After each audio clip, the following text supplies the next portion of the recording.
नमस्कार, मैं हूं नीलम तिवारी। आप देख रहे हैं Satyavarta TV news. Satyavarta TV news में आपका स्वागत है। आइए नजर डालते हैं आज के मुख्य समाचार। आगरी महोत्सव के संस्थापक अध्यक्ष बिशुभाऊ म्हात्रे के घर पर गणेश उत्सव में 2021 आगरी महोत्सव हूबहू देखने को मिला। कोरोना महामारी की वजह से आगरी महोत्सव नहीं मनाया गया, जिसे ध्यान में रखते हुए आगरी महोत्सव के संस्थापक अध्यक्ष बिशुभाऊ म्हात्रे ने अपने घर के गणपति बप्पा के साथ साथ आगरी महोत्सव 2021 का दिखावा बनाकर बप्पा की 10 दिनों तक आरती पूजा कर कोरोना महामारी को देश से मुक्त होने की प्रार्थना की है और 2022 में इसी प्रकार आगरी महोत्सव मनाया जाएगा। और क्या जानकारी दी है बिशुभाऊ म्हात्रे ने, आइए देखते हैं इस खबर में। हे देखावा करण्यात आलेला आहे, मात्र कोरोना काळात हा देखावा कशासाठी करण्यात आलेला आहे आणि जनतेला काय आवाहन करणार?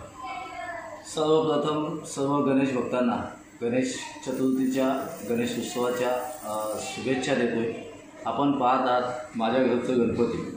मी यावर्षी भिवंडी आगरी महोत्सवची प्रतिकृती या ठिकाणी साकारलेली आहे। कोरोना काळामध्ये आपण पाहिला असेल का 2021चा जो आगरी महोत्सव आपण सर्व लोकांनी मिस केलेला आहे, त्यामुळे यावर्षी आम्ही त्याची छोटीशी प्रतिकृती म्हणून या ठिकाणी दाखवण्याचा प्रयत्न केला आहे। आपण पाहत असाल या ठिकाणी जशी महोत्सवमध्ये पार्किंग असतो त्या पद्धतीची ही पार्किंग आहे। हा गेट आहे। आतमध्ये तुम्ही जर बघितलं तर कार्यक्रम चालू आहे, स्टेजवर सत्कार चालू आहे, कापशी पैठणी आहे। या साईडला तुम्ही पाहिला तर स्टॉल आहे, त्या साईडला स्टॉल आहे।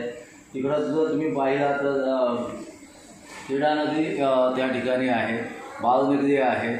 हे दाखवण्याचं कारण जो 21चा भिवंडी आगरी महोत्सव मिस झाला आहे तो या ठिकाणी पुन्हा लोकांनी त्याचा आनंद घ्यावा आणि येणाऱ्या 2022च्या महोत्सवमध्ये सर्व लोकांनी कोरोनाच्या काळामध्ये जो आपण घरामध्ये राहिलो आहे, जो बाप्पाला विनंती करेन की या 2021चा कोरोना हा पूर्ण देशातनं जगातनं नाहीसा कर आणि आमचा महोत्सव पुन्हा या ठिकाणी 2021चा खूप ठाटामाटात हो, ही बाप्पाच्या इसी तरह हर खबर को देखने के लिए हमारे चैनल को लाइक करें, शेयर करें, सब्सक्राइब करें, बेल आइकॉन दबाना ना भूलें। धन्यवाद।